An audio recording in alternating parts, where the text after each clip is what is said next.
ओम साईं राम। हमारे YouTube channel Shirdi Sai वंदना में आप सभी साईं भक्तों का एक बार फिर से बहुत बहुत स्वागत है। बाबा जी के भक्तों का जीवन बाबा के अनुभवों से, उनके प्यार से, उनके आशीर्वाद से इस तरह भरा हुआ है कि किसी भी व्यक्ति के पास या किसी भी भाषा में उन अनुभवों की मिठास को बयान करने के लिए पर्याप्त शब्द नहीं हैं। बाबा जी ने अपने सचित्र में ये स्पष्ट रूप से कहा है कि स्वप्न में मेरा दर्शन पाना मेरे प्रत्यक्ष दर्शन के समान है। बाबा ने ये भी कहा है कि मेरे शब्द सदैव अर्थपूर्ण होते हैं, थोते पोचे नहीं। इसका मतलब है कि बाबा जी को स्वप्न में देखना उनके प्रत्यक्ष दर्शन के समान है। उनके सपने कभी भी निरर्थक नहीं होते। बाबा जी की कोई भी आज्ञा बेवजह नहीं होती। आज आप सबके साथ मैं अपनी एक दोस्त, अपनी एक फ्रेंड का अनुभव शेयर करना चाहती हूँ। एक्चुअली ये बात है 2007-2008 के आसपास की। उस समय मेरी मैरिज भी नहीं हुई थी और ऑफिस के लिए मैं दिल्ली द्वारका से नेहरू प्लेस जाया करती थी। और उस टाइम द्वारका से नेहरू प्लेस का जो रूट था वहाँ पर बहुत सारे फ्लाईओवर्स की कंस्ट्रक्शन चल रही थी।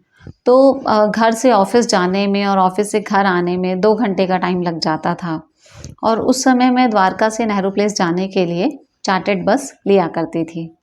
तो उसी चार्टर्ड बस में मेरी कुछ फ्रेंड्स बन गई और हमारे उन्हीं फ्रेंड्स के ग्रुप में से मेरी एक फ्रेंड थी जो कि गढ़वाल की रहने वाली थी। मैं अभी उसका नाम यहाँ पे शेयर नहीं करूँगी।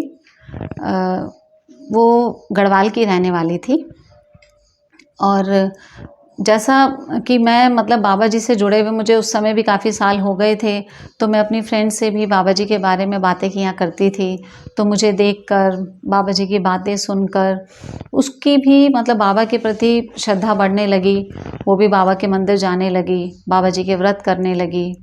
एक्चुअली उसके घर में कुछ प्रॉब्लम थी।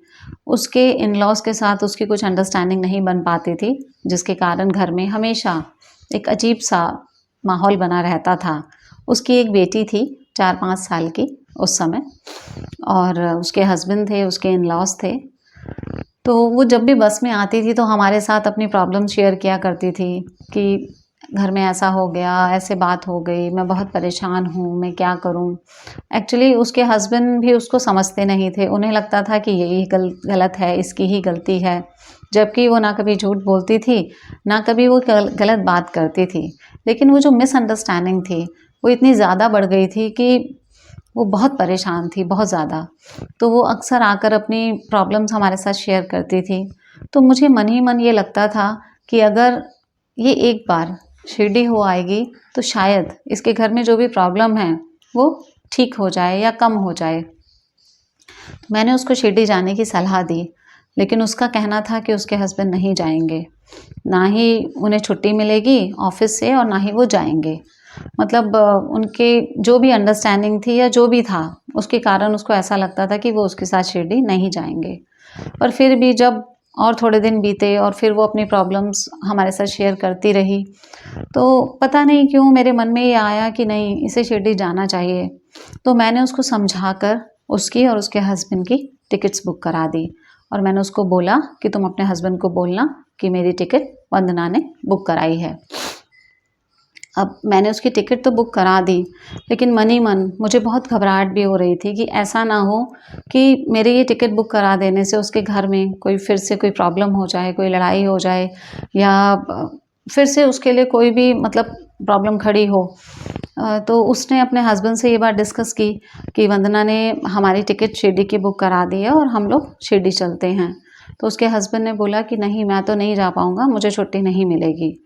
तो उसने कहा कि कोई बात नहीं, वंदना ने बोला है कि अगर हमें छुट्टी नहीं मिलती है, हम नहीं भी जा पाते हैं तो वो उसे कैंसिल करा देगी, और अगर हम जा पाते हैं, छुट्टी मिल जाती है, अगर बाबा जी का बुलावा होगा तो हम लोग शिरडी हो आएंगे। तो अभी उनके शिरडी जाने में 1 महीने का टाइम था। तो उसके हस्बैंड पहले तो बोलते रहे कि नहीं नहीं नहीं हो पाएगा, हम नहीं जा पाएंगे, कैसे जाएंगे, हमारा बजट अलाउ नहीं करता है। जबकि मैंने उसको कहा था कि टिकट्स के पैसों की तुम चिंता मत करना, तुम्हारे पास कभी भी हो तो दे देना, और ना भी हो तो कोई बात नहीं, लेकिन तुम ज़रूर जाके आओ, मेरे मन को शांति मिल जाएगी। तो अब जैसे जैसे टाइम आने लगा, उसने भी अपने ऑफिस में छुट्टी अप्लाई की और उसके हस्बैंड ने भी अप्लाई की।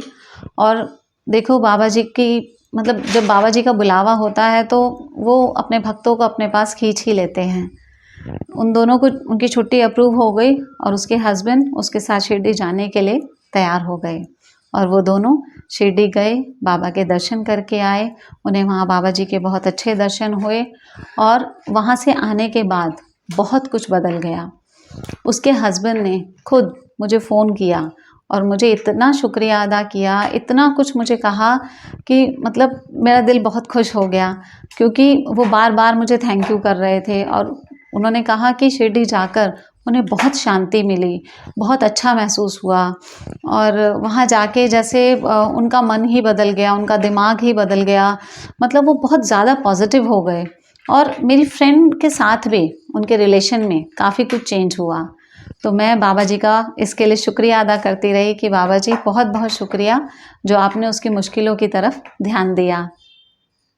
उसके बाद उसी मेरी फ्रेंड को एक और अनुभव हुआ। एक्चुअली एक दिन वो रोज़ की तरह बस में आई और मेरे पास बैठ गई और उसने मुझे कहा कि आज ना मैं तुझे एक बात बताती हूँ और अगर तू भी ये बात सुनेगी तो शॉक हो जाएगी। मैंने कहा अच्छा। तो बोलती है कि मैंने सपने में साईं बाबा को देखा। मैंने कहा अच्छा, ये तो बहुत अच्छी बात है। तो वो मुझे अपना सपना सुनाने लगी। उसने देखा कि वो और उसकी फैमिली शिरडी में हैं और वो शिरडी का बाज़ार घूम रही है। उसके बाद उसने देखा कि वो द्वारका माई में गई है और द्वारका माई में बहुत भीड़ लगी हुई है, बहुत लोग हैं वहाँ पे। और जब उसने थोड़ा सा अंदर घुस के और आगे देखने की कोशिश की कि यहाँ क्या हो रहा है, तो उसने देखा कि द्वारका माई में साईं बाबा जी किसी की शादी करा रहे हैं।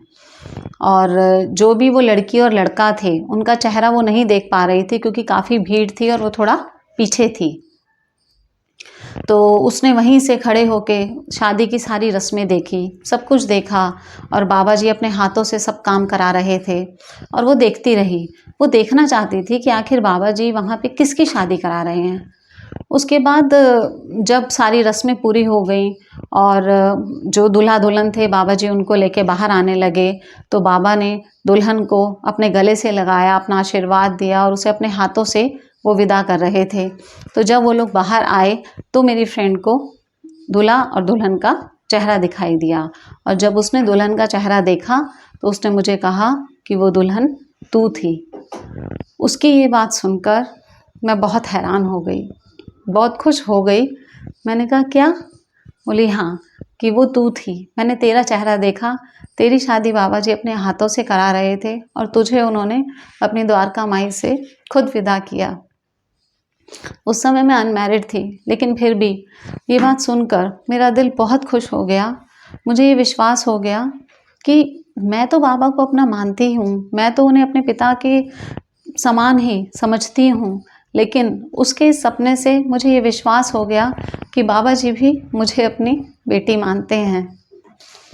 शायद ये सपना अगर मैंने खुद देखा होता तो मैं उसका कारण ये भी समझ लेती कि मैं हमेशा बाबा जी को अपने पिता समान मानती हूँ, तो इसी वजह से मैंने ऐसी चीज़ें देख ली। लेकिन वो सपना बाबा ने मुझे नहीं दिखाया, वो मेरी दोस्त को दिखाया और उसके माध्यम से बाबा ने मुझे ये बताया कि वो मुझे अपनी बेटी मानते हैं। मैं बाबा जी का जितना शुक्रिया अदा करूं उतना कम है, क्योंकि बाबा के प्यार की, बाबा की कृपा की, उनके आशीर्वाद की कोई सीमा नहीं है, अनंत है, वो अपरंपार हैं। मैं उनको हमेशा कोटि कोटि प्रणाम करती हूँ। ओम साई राम।